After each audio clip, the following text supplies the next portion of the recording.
Tanggal 55 pemilihan umum pertama, Soekarno mulai tidak menyukai Amerika. Di waktu itu komunis nomor 2 dalam pemilihan umum.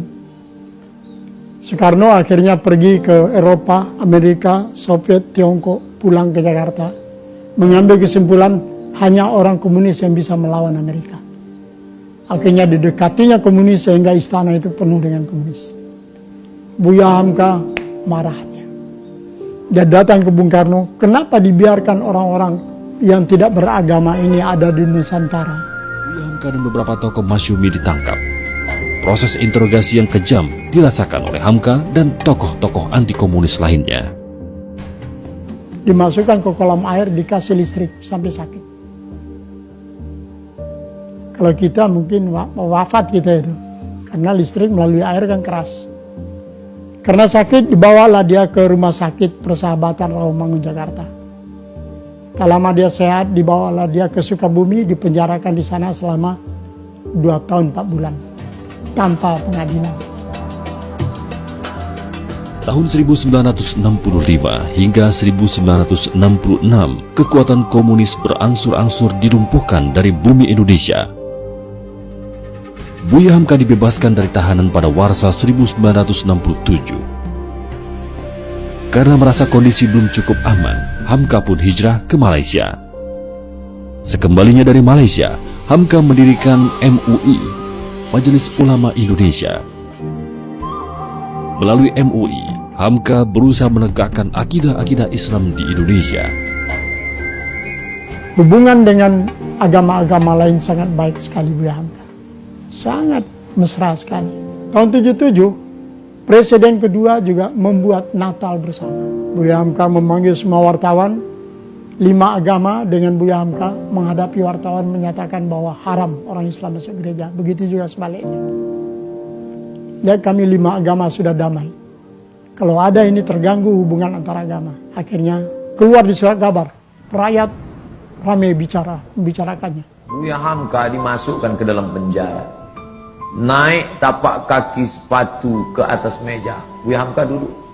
Ditunjuk dengan telunjuk hina. Hei Hamka, pengkhianat negara, mau menjual NKRI ke Malaysia. Sampai terlintas di hati Buya Hamka, nampaknya pisau silet di tepi penjara. Hamka ambil pisau silet itu, potong saja ke tangan. Tak ada gunanya kau hidup. Di Maninjau kau bergelar datuk. Di Masjid Al-Azhar kau bergelar Buya, doktor dari Al-Azhar. Tak ada gunanya kau hidup dihina. Itu saking sakitnya hati Buya Hamka, dituliskannya dalam buku Tasawuf Modern. Beli Tasawuf Modern. Buya Hamka ketika mau meninggal minta bawakan, nak tolong ambilkan Tasawuf Modern, aku mau mengenang sakitnya di penjara. Waktu sakitku makin parah, kata Buya Hamka, dipindahkan aku ke rumah sakit hadiah dari pemerintah Rusia di Jakarta, namanya Rumah Sakit Persahabatan. Disitulah Buya Hamka sampai akhirnya PKI tumbang dan Buya Hamka keluar. Buya Hamka tetap berdakwah, jadi imam ceramah.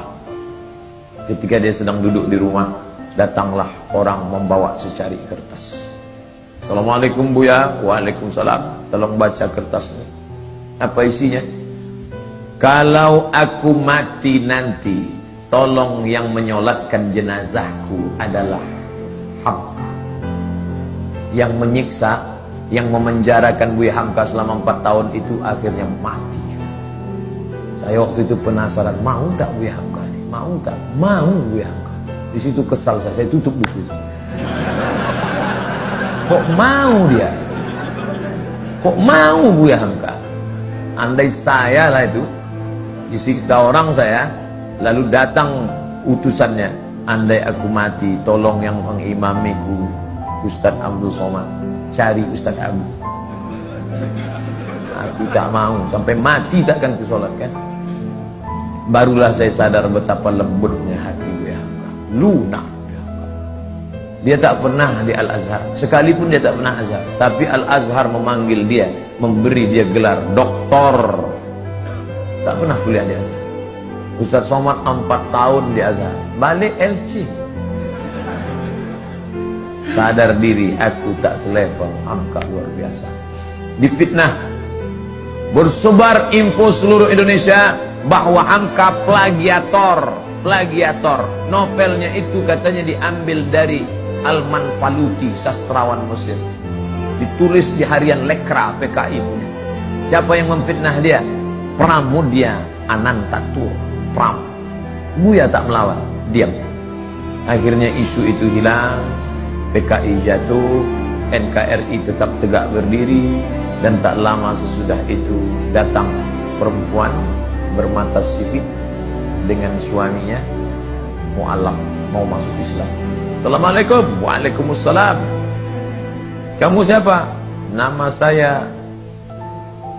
Enggak. Dia mau masuk Islam. Kata Buya, kamu ni siapa? Saya disuruh ayah saya kemari, Buya. Untuk apa? Supaya suami saya ni calon masuk Islam, belajar Islam sama Buya. Nama ayah kamu siapa? Pramudia Anantatur. Begitu cara Pram minta maaf. Dia tak datang ke rumah Hamka. Anak menantunya disuruhnya belajar Islam. Dan Hamka mengajar menantu Pram itu sampai paham Islam. Lembut hati Hamka.